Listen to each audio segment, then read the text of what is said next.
Bueno, bienvenidos a todos, gracias por participar hoy. Tenemos el seminario de crítica número 258, que hoy va a estar a cargo de Mariano Ramis. El trabajo que va a presentar se titula Video en la Casa de la Palabra, consideraciones sobre la automatización de montaje de video mediante inteligencia artificial. Y por primera vez vamos a estar estrenando el formato híbrido. Así que tenemos a Mariano acá presente, Diego Ezequiel Litvinov, que también es investigador del instituto como comentarista, y Carolina del Valle Capa es nuestra comentarista invitada, que está desde España, va a estar conectada por videollamada. No sé si la tenés ahí. ¿Cómo? Sí. Si la tenés ahí a Carolina. Sí, claro, está. Ahí estamos. Bienvenida, gracias por conectarte desde allá. Los presento brevemente la pertenencia institucional de cada uno y ya les cedo la palabra. Vamos a escuchar primero el trabajo de Mariano y luego los comentarios. Mariano Ramis es diseñador de imagen y sonido, docente de grado y posgrado, investigador principal del instituto y director del proyecto IDIS, todo aquí en la FADUBA. Carolina del Valle Capa es diseñadora de imagen y sonido por la UBA y actualmente está trabajando como profesora e investigadora en la Elías Querejeta Cine Escola en Donostia, España, desde donde la tenemos conectada ahora. Y Diego Ezequiel Litvinov es licenciado en Sociología y doctor en Ciencias Sociales por la Universidad de Buenos Aires. Aquí en FADU se desempeña como jefe de trabajos prácticos en la asignatura Sociología, en el grado, y como profesor titular de seminarios de posgrado. Así que bueno. Bueno, muchas gracias al instituto por la invitación, a Laura por la gentileza en todo el proceso de cargar los datos y demás. A Carolina y a Diego es un honor que sean comentaristas de esta presentación. Hoy, que como bien decía Laura, se llama Video en la Casa de la Palabra, un título que se va a ir develando un poco mediante la aparición de las distintas imágenes, pero en principio tiene un perfil un poco técnico y tiene que ver con hablar de el montaje utilizando inteligencia artificial, posibilidad que existe en el presente y sobre la que estuve investigando estos últimos tiempos. Reconociendo en principio la utilidad del montaje y lo distintivo del montaje dentro del ámbito cinematográfico, acá hay dos o tres frases de Einstein que va a aparecer de vuelta más adelante en la charla, pero bueno, Einstein dice la cinematografía es en primer lugar y sobre todo montaje. El montaje es esencial en la producción cinematográfica, estructura y constituye el sentido en una película. Y la idea de hacer eso mismo, pero con inteligencia artificial, considerando que es algo tan fundacional en términos de comunicación cinematográfica, me pareció que era importante, así que entré en este tema. Esta idea también surge de hablar de montaje como objeto técnico en términos de Simondon, de Gilbert Simondon.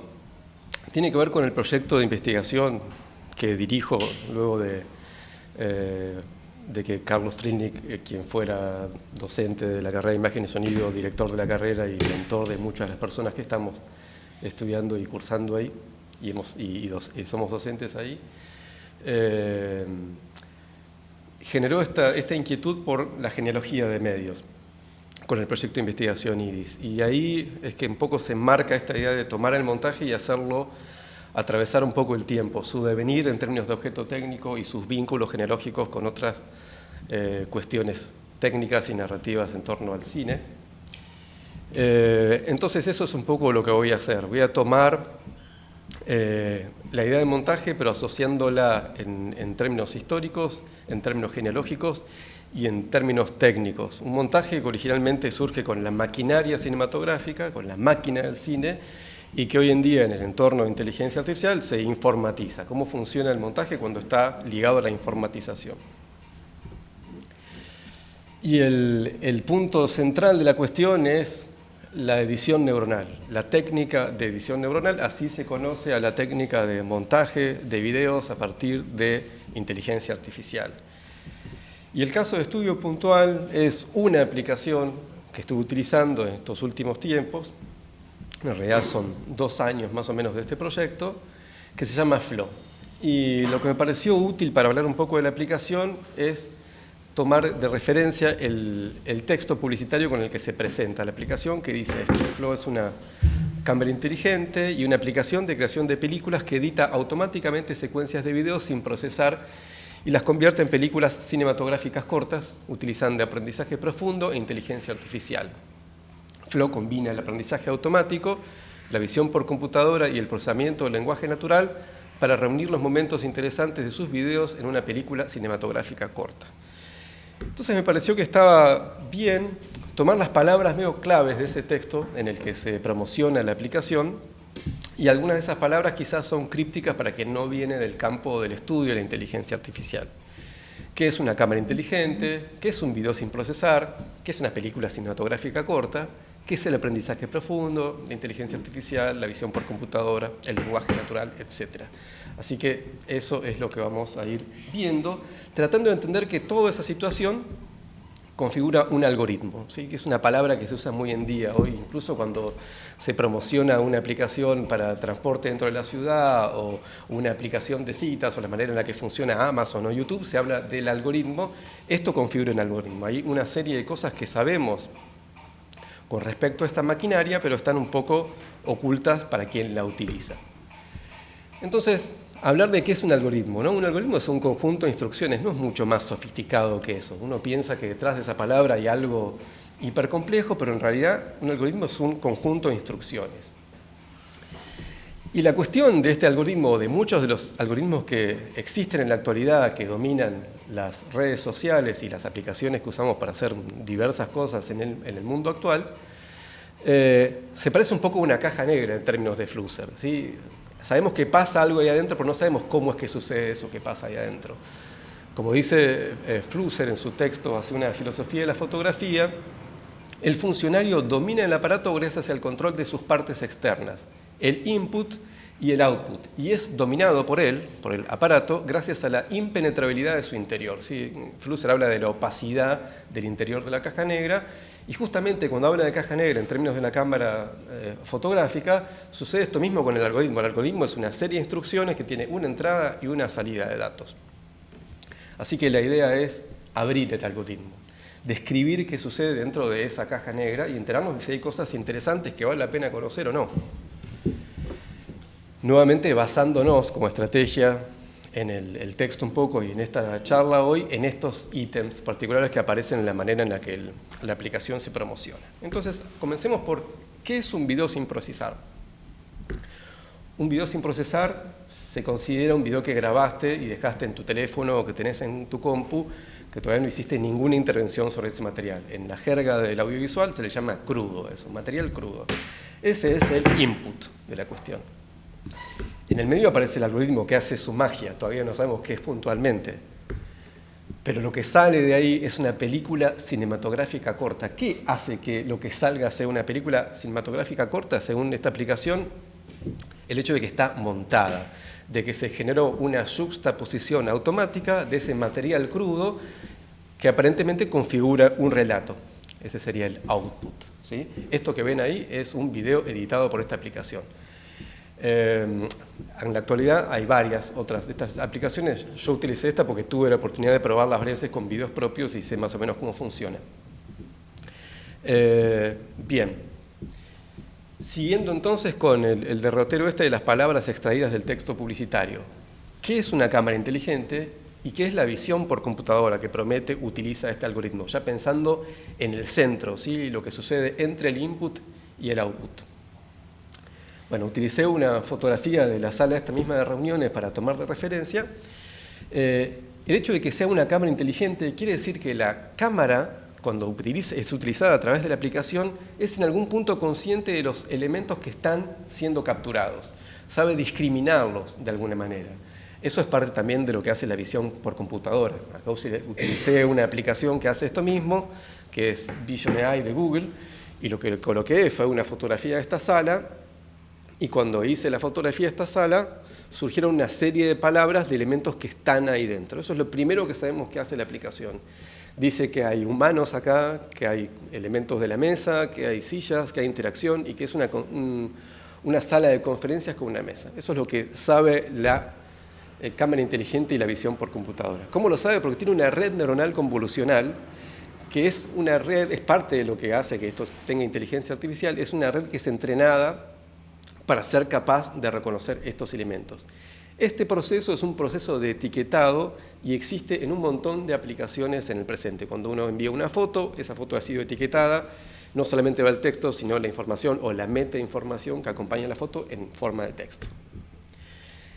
¿Qué significa aprendizaje automatizado también? Bueno, básicamente es una rama de la inteligencia artificial cuyo objetivo es desarrollar técnicas para que las computadoras aprendan, ¿sí? Cómo enseñarle cosas. Por ejemplo, cómo enseñarle a una cámara qué cosas hay dentro del cuadro. ¿Cómo se le enseña? ¿Cuáles son esos procesos? Bueno, los CAPTCHA son esos procesos. Cuando estamos diciéndole a la compu, acá hay un edificio, acá hay una mesa, acá hay un árbol, acá hay un bus, estamos entrenando redes, o sea que participamos de ese aprendizaje, las personas, ¿sí? Parte de lo que hace que esta aplicación funcione como funciona es el hecho de que las personas colaboramos con una red, sin saberlo, que entrena esta clase de redes neuronales. También dice que hay un aprendizaje profundo, que no es un aprendizaje solamente automatizado. Y eso se refiere a que estas redes que se utilizan son redes profundas, son redes de varias capas, de varios layers. Estas redes son más recientes, surgieron a principios de la década del 2000, y tienen tareas más sofisticadas que reconocer, por ejemplo, solamente texto, como se solía usar en los 80s y 90s, el famoso OCR, ¿sí? Los reconocedores ópticos de caracteres. Estas redes dividen los problemas, ¿sí? Dividen el cuadro en pequeñas partes y en función del análisis de sus secciones son capaces de decir el veredicto de qué elementos hay dentro de esa fotografía o fotograma de video. ¿Dónde también sucede esto? ¿Cuál es otro de los ecosistemas o los escenarios donde sucede estos procesos de entrenamiento? YouTube. ¿Y por qué sucede en YouTube que se han generado sistemas de visión por computadora que sean capaces de reconocer elementos dentro de los videos? Porque en algún momento, cerca del año 2007, la gente empezó a subir videos que tenían derechos de copia, ¿sí? Pertenecían a una compañía y las compañías tenían que hacer que detengan esa subida de material porque si no, están viendo el material por un lugar en el que no cobraba nadie que lo había realizado. Entonces, YouTube es una herramienta que está cargada de todos estos elementos de moderación de contenido y de investigación de contenidos. Y esta es como más complejo también, ¿no? ¿Qué son momentos interesantes? ¿Qué es un momento interesante? ¿Y se puede entrenar una red neuronal para que reconozca un momento interesante? ¿No son los momentos interesantes, no se pertenecen a las personas, son subjetivos, cada cual encuentra el suyo? Bueno, hay una manera de entrenar momentos interesantes. Y es esta que se deja ver cuando vemos la línea de tiempo en YouTube. Esas montañitas que se ven en la línea de tiempo de YouTube son la cantidad de gente que miró esa parte del video, ¿sí? Ya nadie ve los videos por completo, sino que se detienen en las partes que más le interesan. Y ese estudio de los momentos que comprometen más a los espectadores se llaman momentos de mayor atención o extractores de momentos destacados. En inglés, Most Engaging Moments son aplicaciones directamente. Entonces, si uno hace un entrenamiento en el que esté la cantidad de público y lo que sucede en la pantalla, va a haber una morfología propia de lo que es interesante. Y esa morfología propia de lo que es interesante entrena una red que luego es capaz de reconocer esa clase de elementos en cualquier otro video. Después está esta otra expresión, lenguaje natural. ¿Qué es lenguaje natural? Lenguaje natural tiene que ver con esto, con que yo le pido a la aplicación cosas tal como se las pide a una persona. Hablo en lenguaje natural, no tengo que hacer ninguna modificación. Tradicionalmente, cuando las personas nos comunicábamos con máquinas, nos comunicábamos a través de código. Esa es como medio la historia de la cibernética, ¿sí? El proceso de vínculo entre personas y máquinas, y cómo se generan códigos para esa interacción. Bueno, en este estadio actual, el lenguaje natural permite que yo le pida cosas y que el sistema las comprenda. ¿Por qué? Porque también ahí hay redes neuronales que son capaces de discriminar cosas en esta información, reconocer palabras sueltas y luego meterlas en oraciones gracias a redes neuronales recursivas de las que voy a hablar en un momento. Volviendo a la idea del lenguaje natural, ¿sí? Y volviendo a la idea de que este video se está montando dentro del algoritmo de esta caja negra gracias a todos estos elementos. ¿Qué es lo que pasa con esto? Digo, tengo una cámara. Esa aplicación a través de la cámara permite reconocer elementos que están en la fotografía y esos elementos, como vimos hoy, son humanos, mesas, silla, interacción, sala de conferencia. Pero ¿cómo es que esas palabras sueltas, esas etiquetas, se convierten en una especie de guión para que yo después pueda montar la película en función de reconocer qué hay en los videos? Bueno, ahí es donde entra la red neuronal recursiva, presente, dominando nuestros mensajes de texto cuando nos pide reescribir una cosa, detecta una falta ortográfica o un error en la sintaxis. Lo que hace es tomar esa serie de palabras y a partir del entrenamiento de descripciones generar una oración que contenga esas palabras. En este caso está hecho en español, pero eso es una red neuronal recursiva tomando esas palabras y generando una descripción. En una sala de conferencias, un grupo de humanos se reúne alrededor de una mesa de trabajo, ocupando cada uno una silla, mientras la interacción fluye. A partir solamente de esas palabras es capaz de generar esta descripción. La descripción no se asocia a la imagen, se asocia a descripciones que contienen esas palabras. Esa es la parte como más llamativa de este proceso. Pero finalmente lo que tenemos acá es el guión de nuestra película. La extracción de todas estas descripciones van a formar parte de un texto más largo que luego va a ser reemplazado por el video nuevamente. Esto se llama videodescripción, ¿sí? Esta técnica específica. Y como decía recién, funciona como guión. Es raro porque el guión generalmente está al principio y después está el resultado. En este caso se intercambian esos órdenes y este orden, como decía recién, es el que permite la edición final. Y acá hay una cosa que es llamativa. Siempre se dice que una imagen vale más que 1000 palabras, pero en este caso nos quedamos con 2 o 3 palabras y eso es todo lo que tendremos a cambio de las imágenes. Las cualidades sensibles, que uno entiende son más diversas en las imágenes que en las palabras, se perdieron en esta interpretación objetiva que hace la inteligencia artificial de lo que había en esos videos. Y acá es donde entra un poco la idea del filme En la Casa de la Palabra, que es un texto de un cineasta que se llama Holly Frampton. Yo actualicé el título en esta secuencia histórica a video. Y Frampton es un cineasta estructural, vamos a ver algún detalle sobre él, pero él se obsesiona bastante con Eisenstein y sus ideas. Y en su texto, Filming the House of the Word, el filme En la Casa de la Palabra, habla de que a Einstein, en función de esto que acabamos de hablar de la inteligencia artificial, esto le hubiera parecido aberrante. Einstein pretendía la construcción de una máquina muy parecida al cine, más eficiente que el lenguaje, que podría, entrando en competencia directa con el lenguaje, trascender su velocidad, abstracción, compacidad, democracia, ambigüedad y poder. Un proyecto, además, cuya última promesa era la construcción de una crítica externa al lenguaje mismo, o sea, hacer otra cosa que no sea el cine. Y la gracia de esa cosa, sin el cine, es no meter las palabras en el medio, porque también decía esto, o esto es lo que opina Frampton. Según Eisenstein, no es simplemente el sonido lo que empezaba a destruir los logros formales del montaje, sino el dudoso orden del habla, la decodificación lineal del terreno del pensamiento en una corriente de enunciación. La naturaleza de esa enunciación debería ser a partir de las imágenes, no a partir de un texto que rige la estructura previa a esas imágenes. Y cuando uno investiga un poco y lee un poco a Eisenstein, se encuentra con su obsesión por el estudio de los jeroglíficos y los pictogramas chinos, tratando de entender cómo a partir de imágenes, sin pasar todavía al texto, empieza a interpretar cómo funciona esto que él llama los jeroglíficos copulativos y cómo se genera el sentido a partir de unir uno con el otro. Y él exclama muchas veces, esto es montaje, esto es lo que tiene que hacer el montaje. Y aparte hay otra cosa en relación a Eisenstein. Y es que el público de las películas de Eisenstein, flamante público que aparte era movido hacia los ideales de la revolución, hablaba 15 idiomas distintos. Había que hacer algo que 15 idiomas distintos pudieran interpretar.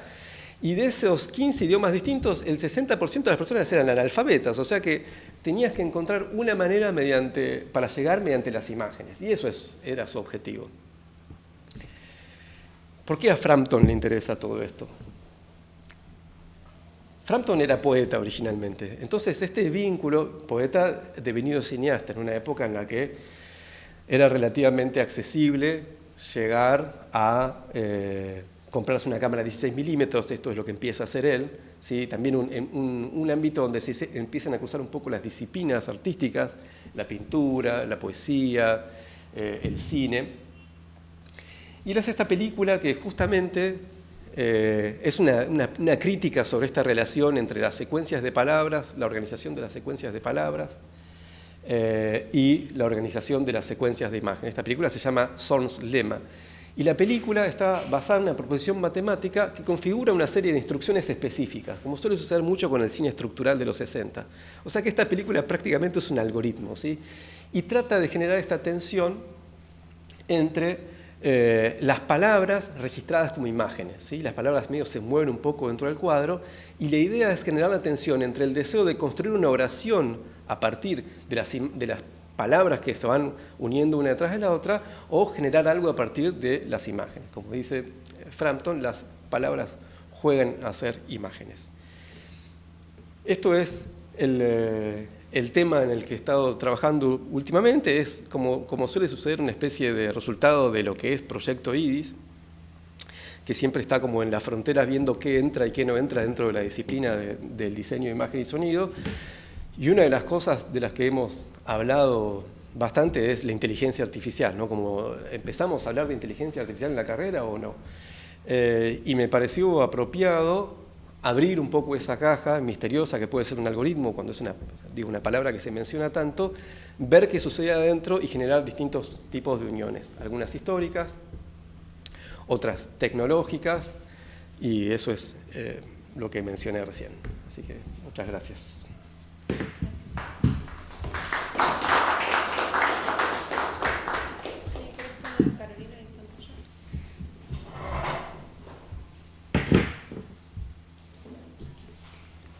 Ahí estás, Caro, ¿eh?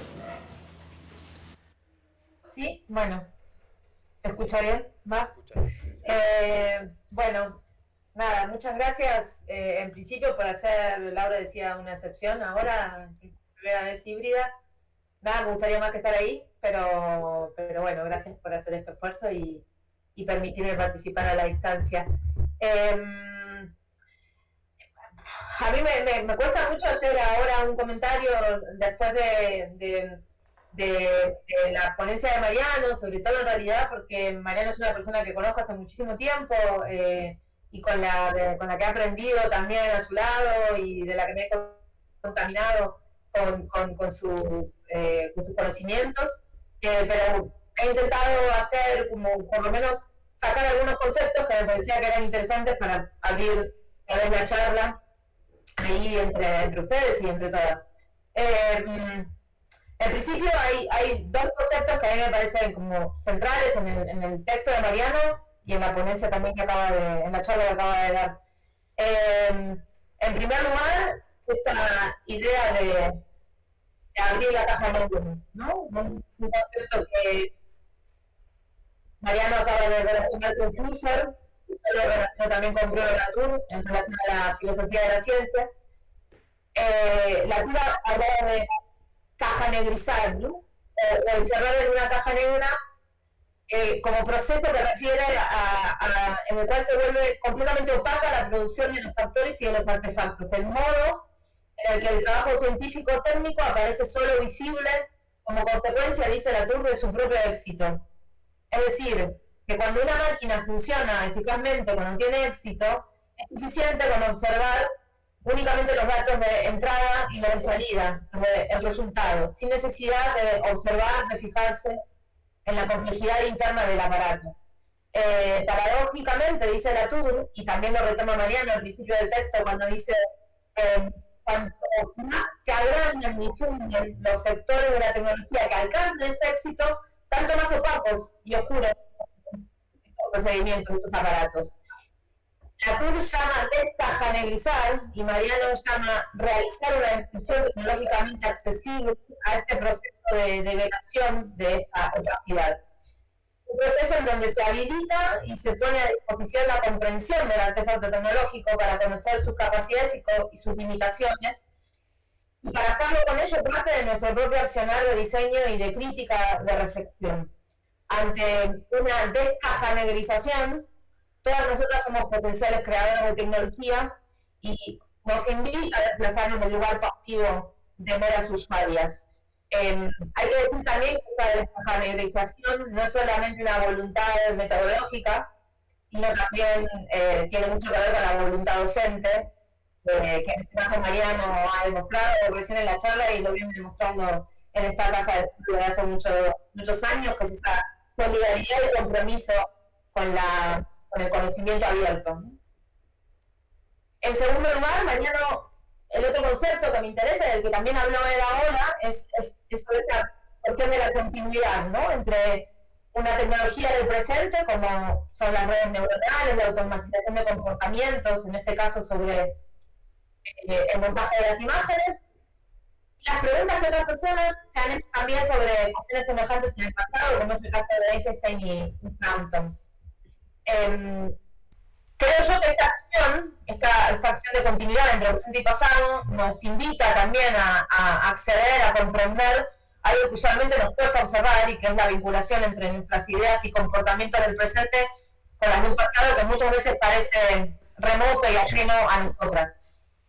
De alguna manera, si la descajanerización activa, la democratización de las tecnologías, sobre todo la posibilidad de construir conocimiento abierto más allá de la esfera de la investigación privada, a la que las ciencias se ven usualmente sometidas, la investigación genealógica o la arqueología de los medios activa la construcción de una identidad también continua entre quienes han sido nuestros ancestros, cosiendo esta profunda fragmentación de la identidad que creo que vivimos actualmente. En ese sentido, como decía, hay algo, y Mariano también mencionó el proyecto IDIS, hay algo que se desprende de este texto, que se desprende de esta charla, lo que también viene en continuidad, una vez más, con toda la investigación realizada todos estos años, y que se levanta el guante también del trabajo que hizo Carlos Trini en esta casa de estudios. Pero además de todos los conceptos hay otro más, hay un tercero, hay una tercera pata que a mí me interesó mucho de la presentación de Mariano, y que es la aparición de estas dos figuras de Eisenstein y de Frampton. No son dos figuras cualquiera las que Mariano elige para trazar esta arqueología, esta genealogía de la palabra como me habla de la imagen. Se trata claramente de dos raras avis en la historia del lenguaje cinematográfico, cada uno es un mucho del cine, un único, descifrable, bastante único, digamos. Y la pregunta que me hago es por qué Mariano elige estas dos figuras eminentemente disruptivas del lenguaje para pensar en un medio técnico aparentemente como es la inteligencia artificial. En el texto Mariano explica el funcionamiento, como lo ha hecho ahora, de la edición automatizada, nos cuenta a partir de cuerpos de palabras, de comportamientos, entre las redes neuronales convolucionales y las recursivas, surge lo que se conoce como video description, por la cual se identifica el contenido de imágenes y se asigna un concepto estadísticamente probado, dice Mariano. Pelota, césped, ropa deportiva, igual actividad. Se recupera Mariano a través de las investigaciones. El objetivo de la creación de estas técnicas de inteligencia artificial ha sido lidiar de manera automatizada con millones de horas de imágenes, como es el caso de YouTube. Es decir, que han surgido en la esfera de lo privado para trabajar con un volumen de imágenes monumental. Inevitablemente pienso, y esto se lo comentaba a Mariano también cuando hablábamos de esto, en mi propio campo de trabajo, que son los archivos audiovisuales, y en el potencial beneficioso que puede llegar a traer este tipo de herramientas de automatización para la descripción de contenidos, ¿no? El videotagging del que habla Mariano es en lo que archivística llamaríamos descriptores, ¿no? Descriptores temáticos, plásticos, gráficos, o el uso de herramientas un poco más complejas, como por ejemplo la video description, que derivaría en algo de archivística llamamos catalogación, ¿no? Claramente, como e investigadoras estaríamos un poco contentas con la aparición de estas herramientas en los archivos, porque permitiría que una actividad que actualmente es tan lenta, porque depende únicamente del ver humano, como es la descripción de los contenidos, pueda ser automatizada y más rápida, como podría ser cuando aparece la computer vision, ¿no? el ver de la computadora. Pero de nuevo, volviendo a Eisenstein y a Frampton, hay algo que Mariano voluntariamente pareciera hacer, y es que no solo es trazar una genealogía en este sentido históricamente compartida por la preocupación del significado de las palabras, sino que también pareciera que lo hace como evidencia de la limitación de las capacidades de estas herramientas, que él mismo llama superficiales en el texto, y que sin embargo hoy en día despiertan tanto interés y al mismo tiempo tanta alerta, ¿no? Este algoritmo de edición automatizada ha llegado efectivamente para reunir imágenes, Mariano usa irónicamente, interesantes o con sentido cinematográfico, incluso para controlar grandes cantidades de imágenes en YouTube en términos de copyright, y también puede servir para catalogar, describir masivamente los archivos audiovisuales. Sin embargo, Mariano parecía sugerir que la complejidad sensible de las imágenes, tal como lo dice él, esa por la que Eisenstein y Frampton ha llevado adelante todo su labor y todo su trabajo cinematográfico, parecería que sigue aún sin estar cumpliendo, y que el poder educativo de las imágenes, la multiplicidad de la interpretación, estaría salvo mientras que seamos siempre múltiples las miradas y los transcursos de las imágenes en el tiempo. En este sentido, esta como doble entrada de la técnica de la poética, de la ciencia, de lo artístico y lo creativo, me pareció también como muy propicio que suceda pensando en la FADU, pensando en la carrera de diseño, que es un espacio donde estas dos patas pueden crearse efectivamente para poder interpretar de una manera más compleja, no solo de una perspectiva técnica, no solo de una perspectiva social, sino también atravesada por la mirada poética, la mirada artística, este tipo de sistemas y estructuras que están aparecen a la mirada de una usuaria común y corriente, como puede ser en mi caso yo, en relación a estos sistemas de inteligencia artificial. Así que bueno, esos son mis pequeños comentarios. Luego después si quieren seguir conversando. Gracias. Gracias, Caro. Gracias, acá.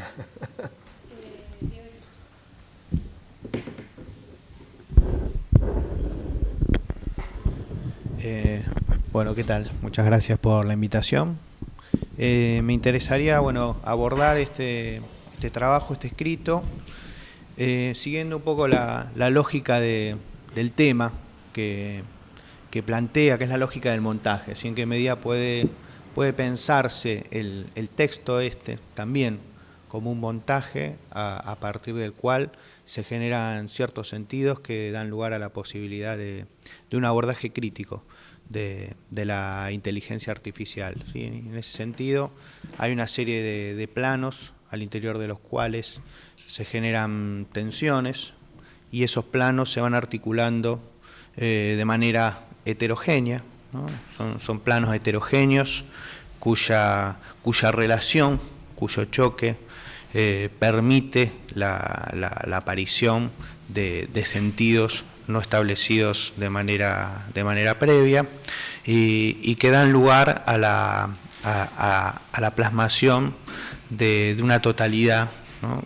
en la que se dirime, ¿no? la lógica de lo abierto y de lo cerrado, ¿sí? ¿Qué es el todo, ¿no? ¿Qué es el todo en el cual nos inscribimos, en el cual vivimos, y sobre el que intervenimos? ¿El todo es lo abierto o es lo cerrado, ¿no? Creo que hay algo de esa gran pregunta que atraviesa, que el texto invita a pensar en relación a las nuevas tecnologías y el modo en el que esas nuevas tecnologías intervienen en la propia disciplina en la que nos desarrollamos aquí en este ámbito. ¿Sí? El primer plano que me interesa destacar, que aparece en el texto y que Mariano ha desarrollado con claridad en su exposición, es el plano material, en donde aparece esa dimensión de la técnica, ¿no? Una técnica que con la llamada inteligencia artificial asume la posibilidad de desplegarse de manera rápida, acelerada, automatizada, en una amplitud que, si bien, como el propio texto rescata, tiene su larga gestación, es en el contexto actual donde adquiere una amplitud que era desconocida hasta este momento, ¿no? Y en ese sentido me interesaba en ese plano, en el plano material, contraponer, ¿no?, la técnica al diseño, ¿no? En qué sentido el diseño que se encuentra atravesado por las dimensiones técnicas, de alguna manera tiene su razón de ser en siempre escapar a esa automatización, a esa lógica cerrada o automática de la técnica, posicionándose antes, ¿no?, antes del despliegue de la técnica, después, ¿no?, e incluso sobre todo en los intersticios, ¿no? ¿Cuál es el lugar del diseño? ¿En qué medida el diseño, en diálogo con las capacidades técnicas, tiene esa posibilidad no solamente de subsistir ante las corrientes y la inercia que llevan a su traducción o a su simplificación, a su reducción a las dimensiones técnicas, sino incluso a partir del despliegue, del desarrollo, ¿no?, del potencial incluso despliegue de la técnica, puede el diseño incluso liberarse, ¿no?, y asumir el lugar que le corresponde, el lugar de la creatividad, de la generación de singularidades, de que ellos se inscriben tanto en lo que tiene que ver con una inscripción cultural, nacional, en términos de tradiciones y de historias, ¿no?, que la técnica es incapaz de asumir por sus propias características, ¿no? El segundo plano en el que me interesaba destacar estas tensiones a las que invita a pensar el texto tiene que ver con el plano del saber y en este caso especialmente en la generación del sentido, ¿no? Dado que la técnica y el diseño que están analizados en detalle en el texto, implican el montaje cinematográfico, ¿no?, y remitiéndolo a esa tradición y esas primeras ambiciones de generar a partir del discurso cinematográfico, ¿no?, ese lenguaje universal. Aparece allí también esa tensión entre el saber, el conocimiento, como una asignación, ¿no?, como revela el texto, ¿no?, la inteligencia artificial asignando a la imagen una palabra, ¿no?, una asignación que tiene su larga tradición, sobre todo en Occidente, ¿no?, en lo que Foucault llama el caligrama, ¿no?, la generación de ese espacio común en el que texto e imagen coinciden, ¿no? De alguna manera la historia del arte, de la imagen y también en el cine existe esa tensión entre la realización, ¿no?, la tendencia hacia la realización de esa asignación que constituya la universalidad de un lenguaje, la universalidad de una imagen también, y por otro lado una tradición que se le contrapone, ¿no?, y que Foucault señala en ciertos artistas, por ejemplo Magritte, Cleo, Kandinsky, como aquellos que han intentado, ¿no?, a partir de las prácticas artísticas y vanguardistas, horadar ese espacio común, ¿no?, repensar el ámbito de la generación del sentido y del saber, no en términos de una asignación, no en términos de una equivalencia, no en términos de una universalidad, sino en la posibilidad justamente de dar cuenta de esa heterogeneidad que constituye en los márgenes, en el despliegue, en el desarrollo del sentido, su propia condición de posibilidad, ¿no? Y es interesante en relación a esto la tradición en la que Mariano coloca a la inteligencia artificial justamente en el montaje de Eisenstein, ¿no?, en esa lógica, en lo que Deleuze llama el autómata, ¿no?, la ambición de esas grandes corrientes histórico-políticas de generar, ¿no?, esa totalidad cerrada, cuyas contradicciones conocemos, cuyos excesos no hemos dejado de destacar, pero que en algunos casos más subrepticiamente y en otros, como tal vez puede ser el contexto en el que nos encontramos, vuelven a resurgir, ¿no? La lógica de la generación de sentido que interpela la totalidad cerrada, lleva consigo una inscripción y una, por lo menos una potencial manifestación política que se encuentra en las antípodas de una corriente y una tradición crítica que trata de abrir, ¿no? de generar disrupción, ¿no? de resignificar y que tiene también sus tradiciones, su historia, el montaje irracional, ¿no? el falso raco, ¿no? ciertos recursos incluso que han discutido, ¿no?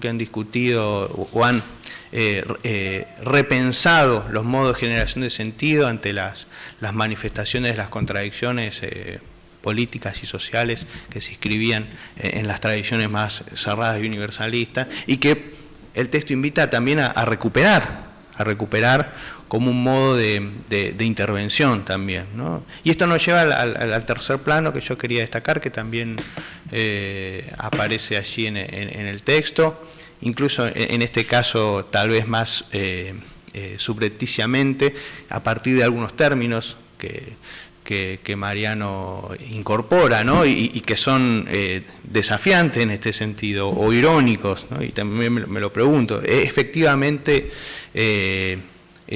comprensión lo que se produce en la inteligencia artificial? O cuando dice el término ver, ¿no? ¿Qué pasa en ese sentido en lo que es el propio plano de la vida, ¿no? ¿Tiene vida la inteligencia artificial? Si ve, ¿no? Si comprende, si tiene neuronas, ¿no? Es de alguna manera porque empieza a por lo menos a sí misma a posicionarse en ese plano que es el plano de la vida, ¿no? ¿Qué pasa allí? ¿Qué es el ver, ¿no? ¿Qué es el ver? ¿Qué es la comprensión?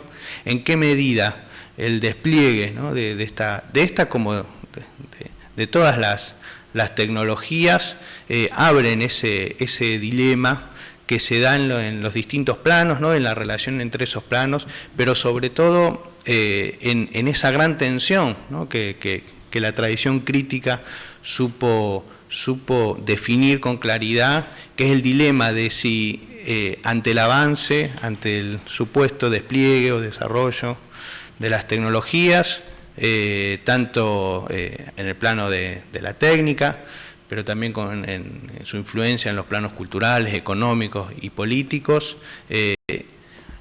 asumirán ese lugar en el que se convierten en esa traducción universal de las distintas dimensiones, ¿no?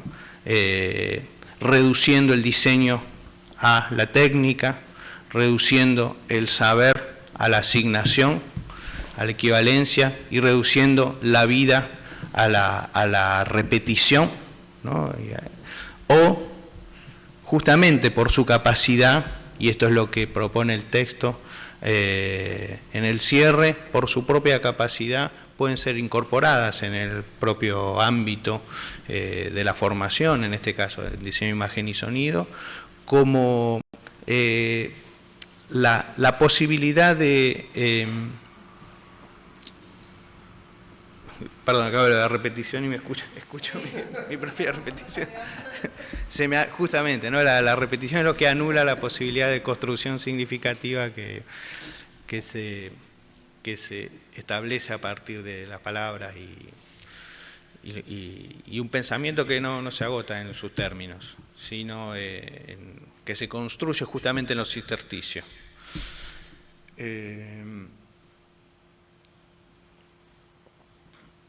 Lo que se pone en juego allí, ¿no? Las nuevas tecnologías en términos generales, ¿no? La inteligencia artificial, y en términos particulares también en el plano del diseño de la imagen y sonido, absorberán, ¿no? esa potencia propia del diseño, ¿no? del saber, ¿no? y de la propia vida con sus acciones indeterminadas, o justamente serán, y este es el gran dilema, es la totalidad abierta que el texto invita a pensar en relación a este despliegue. Serán incorporadas como modo justamente de liberar al diseño, ¿no? Liberar al diseño de sus ataduras frente a un gran despliegue técnico, liberarán al saber justamente con la posibilidad que tienen en cuanto a la potencial asignación, y liberarán la acción, ¿no? La acción significativa, singular, humana, frente a la posibilidad que tienen en cuanto a la solución de las dimensiones repetitivas que también son necesarias. Y es esa libertad la que justamente es posible a través de una incorporación, ¿no? en el marco de nuestras carreras, de nuestra disciplina, pero una incorporación que se inscriba justamente a partir de una mirada crítica, ¿sí? Creo que en este sentido el texto entendido, ¿no? bajo la propia lógica del montaje, el propio texto, ¿no?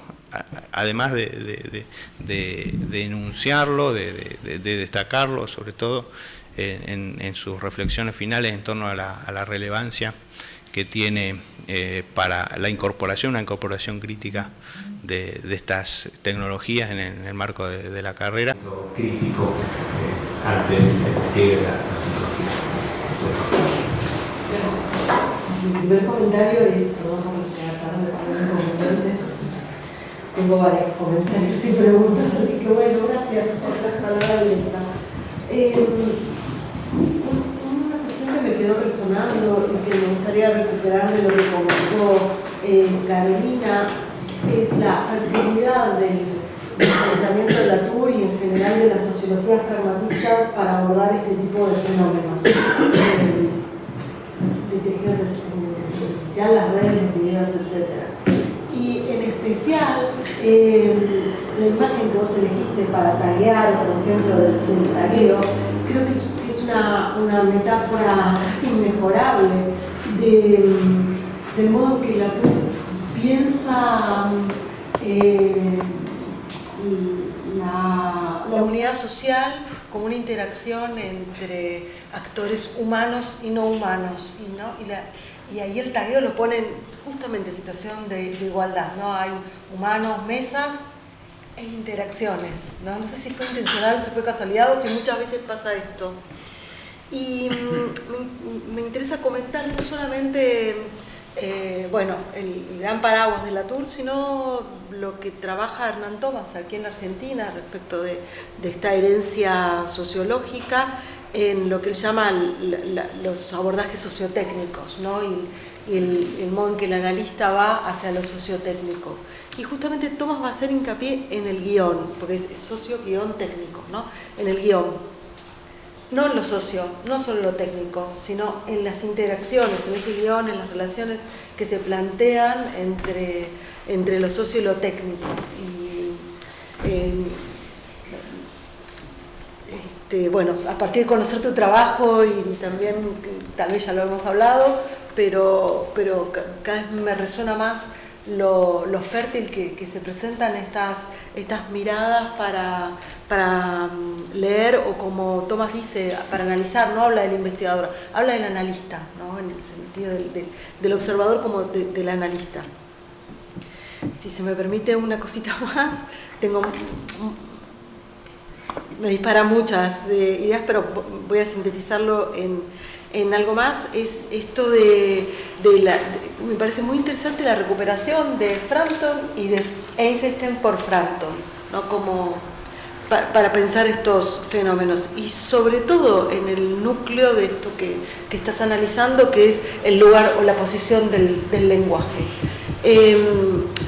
Todo esto de una imagen dice más que 1000 palabras, y pensar que la imagen tiene una entidad por sí misma, o que es capaz de comunicar casi de una manera prelingüística, ¿no? Creo que esto, ya ha sido sumamente cuestionado, y ampliamente rebatido, y también un poco vinculando a lo que comentaba Diego, y al trabajo de Diego, esta intención de Einstein de comunicar con imágenes y de saltearse los idiomas, ¿no? Me hace pensar si no es posible para pensar estas imágenes como algo postlingüístico, ¿sí? O sea, atravesado por toda una maraña de categorías, que es un poco lo que les pasa a estos videos, ¿no? No a estos videos, perdón, a las inteligencias artificiales o a las categorizaciones de YouTube, etcétera, etcétera, que vos conoces también, ¿no? Si no hay algo de posimagen, como plantea Diego, o algo poslingüístico también en estas imágenes que no son no lingüísticas, están sumamente cargadas de palabras. Sí. Muchas gracias. Tengo una pregunta breve. En un momento de tu trabajo vos usas la palabra entrenamiento, que me llamó la atención. Sí. Y pusiste un ejemplo, cuando uno tiene que acceder a una determinada cuenta o a una determinada página, el sistema te pide validarlo eligiendo puentes ómnibus. Y vos dijiste que esto es un entrenamiento para el sistema. Yo te quería preguntar si podés ampliar el concepto y hasta dónde llega el entrenamiento. Buenísimo. ¿Alguna pregunta más? Sí, yo quería hacer un par de comentarios. Hay culpa. Sí, obvio. No, primero yo quería celebrar la exposición de Mariano, porque creo que expone, ya lo vi en otras oportunidades, de manera accesible y fluida, materias que son complejas. Tiene esa virtud, no la pierdas, ¿eh? Está buenísimo para que no entendamos el tema. Y después lo principal que quería decir es que hay una problemática que está, digamos, es como que todo el razonamiento que presentaste se acerca, pero después vuelve a salir del problema de la narración en su núcleo verdadero, que es cómo son las narraciones. Las narraciones no son automáticas, si por más máquinas que uno ponga sobre la mesa, y en ese sentido, digamos, viniendo en nombre de la facción narrativista de nuestro grupo de investigación, que también somos fronterizos en otro sentido, yo invitaría a ver esta otra cuestión, es decir, acá había una comparación muy apropiada, la de Eisenstein cuando dice cine es montaje, y yo diría, y la narración es tiempo, ¿sí? En ese sentido se parece, el montaje es un manejo del tiempo esencialmente. Ahora, más allá del tiempo, hay una serie de cuestiones en las narraciones que, tal como las presenta nuestro, digamos, autor de referencia, que es Hayden White, el autor de la imaginación histórica en el siglo XIX y otros trabajos, nos indica que las narraciones tienen diferentes direcciones y diferentes estructuras.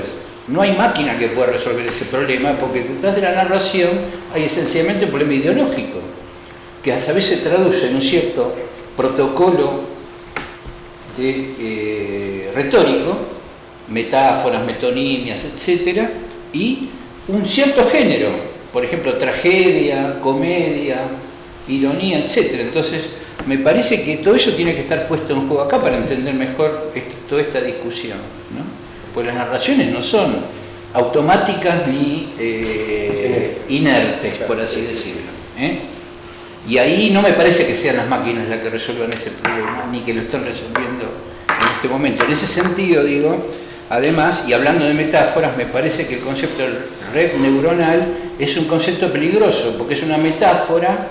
En realidad nadie sabe bien cómo funcionan las neuronas. Hay cierto discurso público de los laboratorios, de la Facultad de Neurobiología, etcétera, pero nadie sabe bien si las neuronas se comportan de esa manera, más bien da la impresión que no sabemos cómo se comportan. Entonces, el mismo concepto de red neuronal y ya es ideológico también. Es decir, ¿no? Trata de decirnos que las máquinas funcionan como las personas, y la explicación tuya de la caja negra más nos sigue manteniendo en la idea de que no funciona como las personas. Sí. De hecho, la idea de neurona artificial es previa a la inteligencia artificial. Es de la década del 40 que surge el término, y ahí arranca la idea de inteligencia artificial en función de inspirarse en la sinapsis para ver cómo funcionan esos vínculos. Pero, sí. Le damos 10 minutos para que cierres. No, porque lo mencionaste, me parece que quizás está bueno el espacio para que lo amplíes, cómo esta investigación, estas discusiones que ustedes están teniendo como en este ámbito de investigación, si están teniendo alguna repercusión en las carreras de grado o no, o cómo lo están manejando, digo, un poco, si quieres ampliar por ese lado. Y yo hago un pequeño comentario que está muy interesante, no hay más remedio, ¿viste? No hay más remedio. Yo pensaba en la arqueología, digamos, vos estás hablando de la cuestión de los parentes, yo pensaba, mientras vos estabas hablando de este asunto, yo pensaba en el famoso, el flat writer, no sé si es en la Exposición Internacional de Osaka 70, y en el auge de lo que era la arquitectura de sistemas, lo que se llamaba en ese momento la arquitectura de sistemas, Alexander, que era el teórico de esa cuestión, se le ocurrió diseñar una máquina de escribir plantas arquitectónicas. Digamos, era el experimento, digamos, de que la persona, una computadora, en definitiva, una computadora primitiva de las que existían en ese momento, en la cual el usuario podía decir, me gusta el living alargado, me gusta el baño cuadrado, me gusta la cosa, y le dabas una serie de instrucciones a la máquina y la máquina te imprimía la planta que respondía a tu cuestión, digamos. Bueno, eso quedó, obviamente, como muchas de las cosas de la arquitectura del sistema, quedaron como una experiencia, no digo fallida, sino más como un caso teórico que después en la práctica no llegó, o sea, no generó otro tipo de aplicaciones en ese sentido, aunque no en todos los casos, porque digo, las de los textiles, la automatización de los textiles muy anterior, sí generó e incluso terminó dando pie a otro tipo de tecnologías, incluso por fuera del mundo textil. O sea, trataba de pensar en las distintas fases de los procesos de automatización y su relación con el diseño y los resultados de cada uno de ellos, que también se puede aplicar a las cajitas de música y no me sale el nombre. A las pianolas. A las pianolas, digamos, todas las instancias de generar que una máquina intervenga en acciones ligadas al arte o al diseño, digamos, ¿no?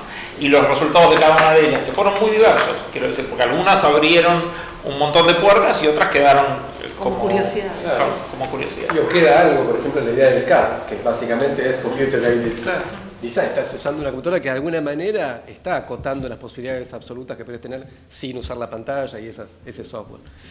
Sí. Todos que estamos. No, vos describiste el fenómeno y, digamos, queda muy claro esto de la caja negra. La pregunta es si, digamos, en el equipo de investigación tienen algunas pistas sobre cómo abrir esa caja negra. Es una pregunta más metodológica, tal vez. ¿Y cuáles son las variables posibles que ustedes están, digamos, tentativamente tocando? O no, a lo mejor lo tienen más avanzado, ¿no? Voy a responder la pregunta de él y en función de esa más o menos hilar alguna de las otras cuestiones. El entrenamiento es un proceso técnico, es un nombre, no es un término que yo utilicé acá vagamente, sino que es el nombre del proceso mediante el cual vos mostrás ejemplos y la computadora va aprendiendo. Sí. Entonces, cuando estás completando un CAPTCHA para que te permita entrar a un sitio, le estás mostrando un ejemplo válido de qué cosa es un autobús en una foto. Eso es entrenamiento. Y uno puede entrenar de muchas maneras distintas.